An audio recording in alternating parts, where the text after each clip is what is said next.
দর্শনের জগতে এমন কিছু প্রশ্ন আছে যা শুনলে একটু অস্বস্তি হয়, তাই না? আজ আমরা ঠিক তেমনই একটা প্রশ্ন নিয়ে কথা বলবো। এমন একটা প্রশ্ন যা আমাদের বাস্তবতার ধারণাটাকেই পুরোপুরি নাড়িয়ে দিতে পারে। ভাবুন তো একবার, আমরা যা দেখছি, যা অনুভব করছি, সেটা যদি আসল সত্যিটার একটা ছায়া মাত্র হয়। হ্যাঁ, এই প্রশ্নটা কিন্তু আজকের নয়, প্রায় ২৫০০ বছর ধরে এটা মানুষকে ভাবিয়ে তুলেছে। আর এই ভাবনার জন্ম দিয়েছিলেন দার্শনিক প্লেটো, যিনি বাস্তবতার এমন এক ছবি এঁকেছিলেন যা আমাদের নিজেদেরকে প্রশ্ন করতে বাধ্য করে, আমরা যা জানি তা কি আদৌ সত্যি? আচ্ছা, প্লেটোর সেই প্রাচীন গ্রিসের গল্পে তো আমরা যাবই, কিন্তু তার আগে চলুন একবার আমাদের নিজেদের সময়, মানে আজকের দিনে একটু চোখ রাখি। কারণ প্লেটোর ওই গুহার গল্পটা কিন্তু শুধু একটা পুরনো দিনের কাহিনী নয়। কে জানে, হয়তো আমরাও আজ নিজের অজান্তেই ওরকম কোনো না কোনো গুহার মধ্যেই বাস করছি। একটা উদাহরণ দিই, আমাদের সোশ্যাল মিডিয়া ফিড একটু খেয়াল করলেই দেখবেন ওখানকার অ্যালগোরিদমগুলো কেমন যেন একটা দেয়াল তুলে দেয় আমাদের চারপাশে। এটা এমন একটা জগৎ তৈরি করে যেখানে আমরা শুধু সেইগুলোই দেখি যেগুলো আমরা আগে থেকেই বিশ্বাস করি বা পছন্দ করি। ফলে আমাদের দেখার জগৎটা কিন্তু বেশ ছোট হয়ে আসে। আর এটারই ফল হলো যাকে আমরা বলি ইকো চেম্বার, মানে একটা প্রতিধ্বনি ঘর, যেখানে আমাদের নিজেদের কথাই, নিজেদের চিন্তাভাবনাই বারবার আমাদের কাছে ফিরে আসে। আর তখন কি হয়?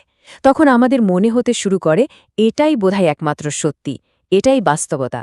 ঠিক প্লেটোর সেই গুহার ভেতরে ছায়ার মতো, তাই না? আর এখন তো প্রযুক্তি আরও এগিয়ে গেছে। যেমন ধরুন ভার্চুয়াল রিয়ালিটি বা ভিআর। এটা তো এমন এক বিশ্বাসযোগ্য জগৎ চোখের সামনে তুলে ধরতে পারে যে কোনটা আসল আর কোনটা নকল, সেই পার্থক্যটাই প্রায় মুছে যায়। বলা যেতে পারে এটা প্লেটোর গুহার একটা হাইটেক আধুনিক সংস্করণ। তো আধুনিক উদাহরণ তো অনেক হলো। এবার চলুন ফেরা যাক সেই মূল গল্পটাতে। প্লেটোর এই উপমাটা আসলে অজ্ঞতার অন্ধকার থেকে বেরিয়ে আসার এক অসাধারণ যাত্রার কাহিনী। গল্পটা শুরু হচ্ছে একটা অন্ধকার স্যাঁতস্যাঁতে গুহায়। কল্পনা করুন, সেখানে কিছু মানুষ জন্ম থেকেই শেকল দিয়ে বাঁধা, এমনভাবে বাঁধা যে তারা মাথাও ঘোরাতে পারে না। তাদের জীবনটা কেটে যাচ্ছে শুধু সামনের একটা দেয়ালের দিকে তাকিয়ে।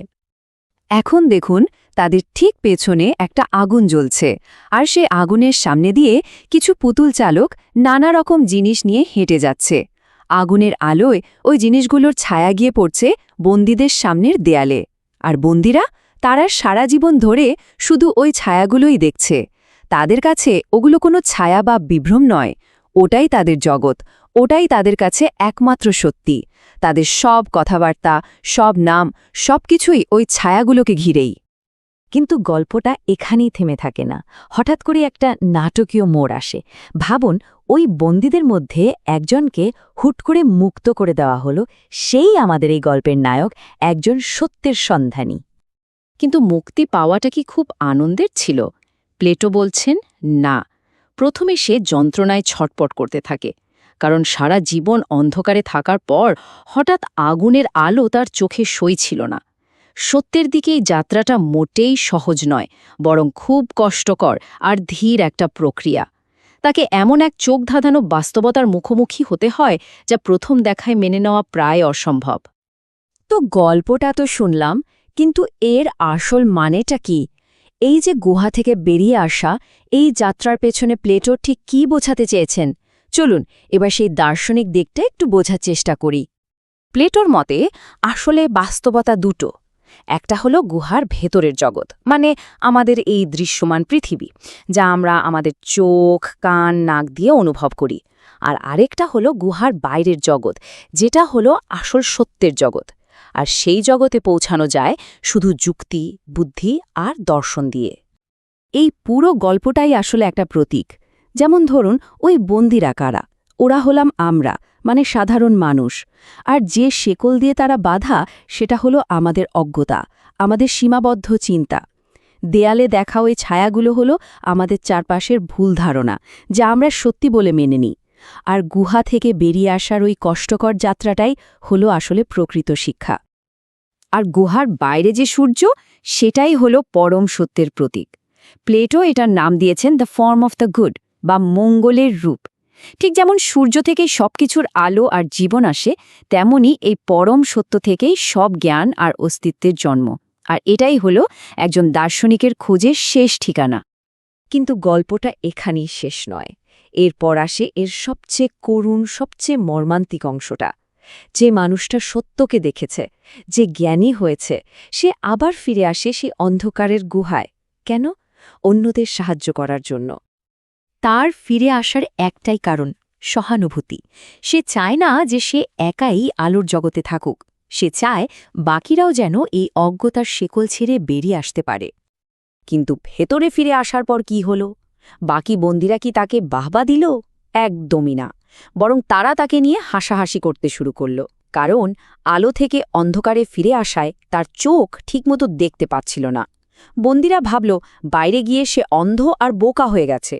তারা নিজেদের ওই ছায়ার জগতেই খুব খুশি। আর তাই যেই তাদের মুক্ত করার চেষ্টা করে, তার বিরুদ্ধেই তারা হিংস্র হয়ে ওঠে। এই গল্পটা শুনতে হয়তো কাল্পনিক লাগছে, কিন্তু এর পেছনে একটা সত্যি ঘটনা আছে। প্লেটো আসলে এই উপমাটা লিখেছিলেন তার নিজের শিক্ষক সক্রেটিসের জীবনের করুণ পরিণতি দেখে। সক্রেটিসের অপরাধ কী ছিল? তিনি অ্যাথেন্সের লোকজনকে প্রশ্ন করতে শিখিয়েছিলেন, তাদের সমাজে প্রচলিত ধারণাগুলোকে চ্যালেঞ্জ করেছিলেন, ঠিক ওই গুহা থেকে ফিরে আসা বন্দিটার মতো। সক্রেটিসও অন্যদের সত্যের আলো দেখাতে চেয়েছিলেন। আর তার বিনিময় কি পেলেন? মৃত্যুদণ্ড। সমাজ তাকে মেনে নিতে পারেনি। তো এই প্রাচীন গল্প থেকে আমরা আজকের দিনে কি শিখতে পারি? চলুন আবার একটু বর্তমান সময়ে ফিরে আসি আর ভাবি এই উপমাটা আমাদের জন্য কতটা প্রাসঙ্গিক। দেখুন, আমরা যেভাবে কোনো বিষয়কে বোঝার চেষ্টা করি, সেটাও কিন্তু এই গুহা থেকে বেরোনোর একটা রাস্তা হতে পারে। যেমন কোনো তথ্যকে শুধু একভাবে না দেখে যদি আমরা সেটাকে বিভিন্ন দিক থেকে, ধরা যাক ছবি দিয়ে, আবার কথা দিয়ে বুঝতে চেষ্টা করি, তাহলে কিন্তু একটা অনেক পরিষ্কার ধারণা পাওয়া যায়। এটা অনেকটা শুধু ছায়া না দেখে আসল জিনিসটা বোঝার চেষ্টার মতো। তাহলে আসল প্রশ্নটা হলো, আজকের দিনে আমাদের গুহা কোনগুলো? আমাদের বিশ্বাস, আমাদের ধারণা, এগুলো কোত্থেকে আসছে? কারা সেই পুতুল চালক যারা আমাদের সামনে সারাক্ষণ নানা রকম ছাড়া তৈরি করে চলেছে?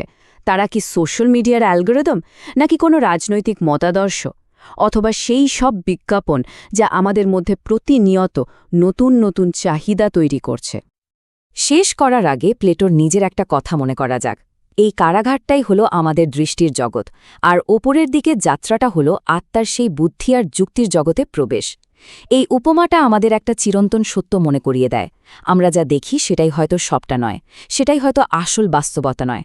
প্রকৃত জ্ঞান আসলে ওই ছায়ার জগৎকে ভেদ করে যুক্তির আলোয় পৌঁছানোর একটা নিরন্তর চেষ্টা। আর এই যাত্রাটা কিন্তু আমাদের প্রত্যেককে নিজের ভেতর থেকেই শুরু করতে হবে।